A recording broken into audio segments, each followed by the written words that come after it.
This is the end game, I guess. I'm ready for action. Anything. It's gonna be like the kebab of dreams, you know? Today, I went up to Seoul for a 3-day weekend trip. Though my original plans changed drastically, I ended up being joined by John, who was on a quest to buy a camera for his photography course. He also wanted to try a kebab place he's wanted to visit for the last 9 months, but it's always closed on weekends. After that, we met up with Korean Kelly to introduce John to the holy grail of sushi restaurants. That's by far the best sushi restaurant I've ever been to in my miserable 26-year life. Okay, so I'm in Seoul for a 3-day weekend trip because I unexpectedly got told we have a 4-day weekend for Children's Day, which is a thing they celebrate in Korea. Well, guys, look at what we have over here. If it isn't American John. I'm a foot taller than everybody and twice as wide. I should be easy to find. American John coming up. Do. Hey, John. It was way harder than it should have been, but got there eventually. So we are going where? Kebab. But once we get downstairs, we'll be able to see a kebab place across the street. So John, tell us about this legendary kebab place. I have no idea. I've never been there. Well, it's closed on the weekends, so... Yeah, so we work Monday to Friday and we get like no days off. So it's the first time since John got here, like 9 months ago, that he's had the opportunity to go to this kebab house. Yeah. Well, it's got a line outside the door, so that's a good sign. Oh boy. This is a busy place. I don't know, man. Is it worth waiting? It's gotta be if it's got this many customers. I thought you came to Seoul just for this, John. This was your real reason. I think so. This is like this is the end game, I guess. After a whopping 1 hour waiting, it looks like our food is on the way. The anticipation, this waiting, that's gotta be us, we're next. It's gotta be nice. It's gotta be. It's gotta be. It's gotta be. 2 plates, that's a good sign. It's finally coming, John. Are you excited? It better be worth it. Better be worth it. It's gonna, I feel like it won't be. It's gonna be like the kebab of dreams, you know? I didn't even see this. Oh wow, there's a little bitty table. Little tiny table. But there we go. There they are. Oh, they look really fancy. Yeah, no, I've never had one so full that I had to use a fork. I've never even seen a kebab like this, honestly. Like, usually for me it's just kebab, meat. Yeah. And this is... They usually have like lettuce and like huge. cabbage and onions and stuff, but never like zucchinis. Yeah, this is... yeah, the pita's falling apart. ridiculous. How are we gonna eat this? I'm gonna try and use a fork, see how it goes. There's just so much stuff. The meat's great. The meat's really good. Yeah, lamb is a great meat. I think we just gotta get enough vegetable out of the way. Oh my god, what are these? Those are the zucchinis, I think. I thought zucchinis were disgusting, but these actually taste amazing. Yeah, no, grilled zucchinis, like properly prepared, fantastic. Wow. Does it live up to your high expectation, John? It's pretty dang good. If I could eat it normally, that'd be great. Overall, what's your verdict, John? The kebab? Was it worth it? The food, like taste-wise, flavor-wise, texture, all that, 9 out of 10.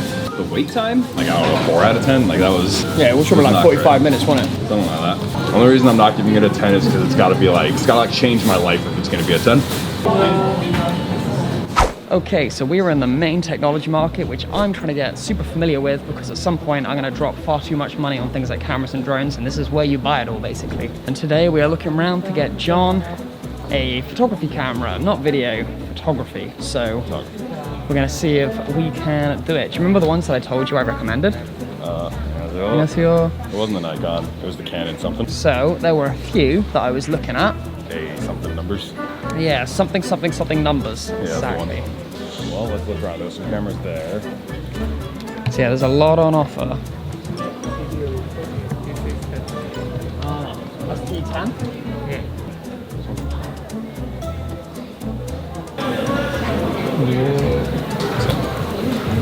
Nice weight.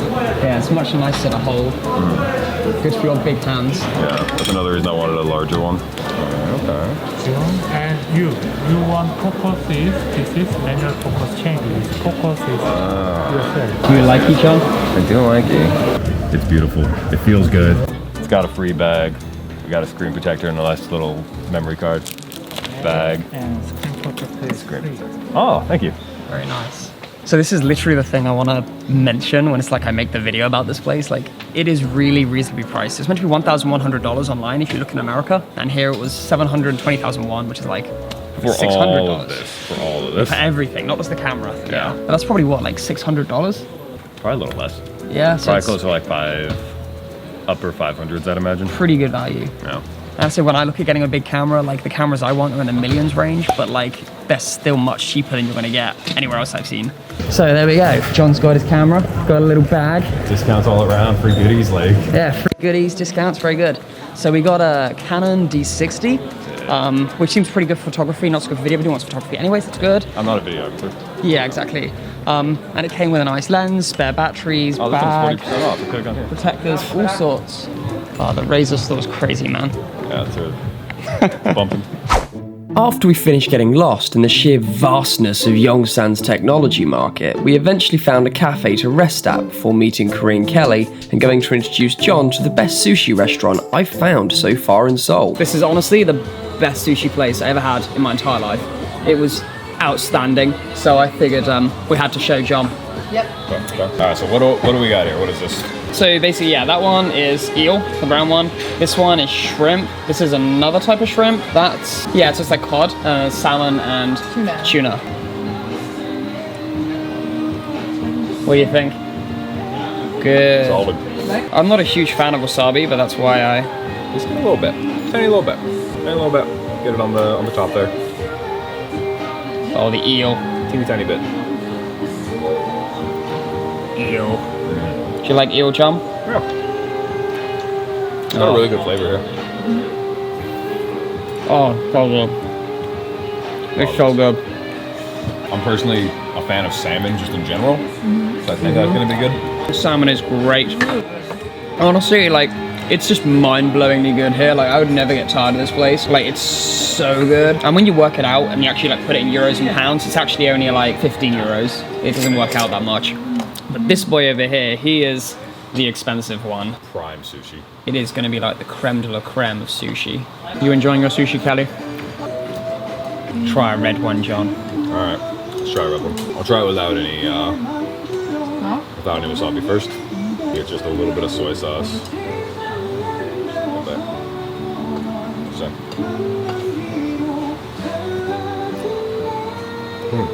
What do you think? It's very soft. Very soft. Texture-wise, it does melt in your mouth. I like the texture better of the tuna, but I still like the salmon flavor better. Actually, isn't this... Am I confused? What is going on here? Actually, this looks like this. Maybe that's what you just had? But it was Did you get delightful. the expensive one in this? Well, I had two of them, so maybe. Holy crap, because they look like... Did you? These No, look, she got one too. this looks alike, right? It doesn't look like these, they look different. Oh, we do have Odoro. Oh, Wow, nice. you Oh yeah, lucky it's delightful. They're bastards. delightful. You lucky bastards. I recommend. We're over here living the high life. Yeah, you got all the best stuff. Look at this peasant without his odoro. Basically, yeah, in front of me I've got a bunch. I've got like the salmon one, and I've got the 3 different types of the tuna ones. So in Europe, typically, you only get the toro one, which is like the dark red one. It's like the most meaty. And then on the right, you've got one which is supposed to be like the wagyu of tuna. It's literally supposed to melt in your mouth. I don't know because I haven't had one yet, but... Totally does. So we're gonna compare like the meaty one to the melt in your mouth one and the one that's in between, and we're gonna see which one I actually prefer. Because just because it's the most expensive doesn't mean you're gonna like it the most. So the toro, the meaty one.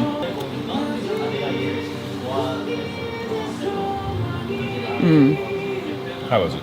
Meaty? It is meaty, genuinely. Like the texture itself is quite thick. It's got quite a strong meaty taste as well, I think. So this one is supposed to be like a mixture between the toro and the otoro. So it's like supposed to be, you know, meaty and also like quite soft. So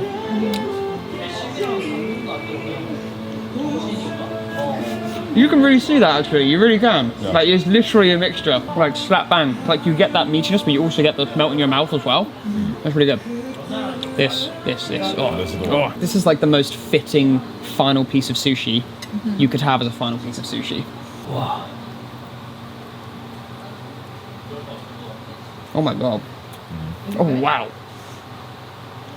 It is good, yes, really good. But the taste is like, it has a significantly different taste from the other two. Yeah. Like the taste is really different. Honestly, I probably prefer the chutoro. Oh, really? Actually, I actually like the one in the middle. I think it's a good mixture, a good balance. Yeah. Like I said, the otoro has the best texture, but like flavor-wise, it's a little lacking.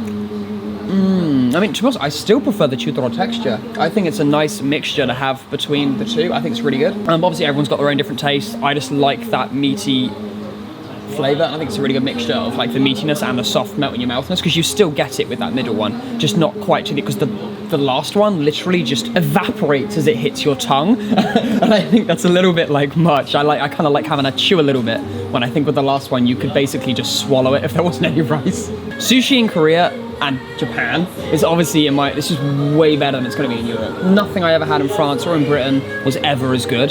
So, and it's also because here, like, they're using the exact fish they're using in Japan, even though it's Korea. They're still from the same waters for the most part. So that probably has a big effect on the texture and the flavor. I haven't had much in America, but it's better than the ones I have had, at least. Yeah, absolutely. Would you say this is your best sushi too, John? Yeah. Yeah, so it really is a lot better. So yeah, there we go. Sushi, good. Have sushi in Korea, it's good. And every time I lean in to bite it, you get like a wide angle lens of my schnoz, like it zooms in and it gets all distorted. No. This little corner is probably the best. Yeah, I can't say I've ever, oh my word, John. Oh my God. Getting yogurt all over her face like you're not gonna eat it. Oh my. This is not going on YouTube, John. It's not happening. If they put it in the Patreon exclusive version.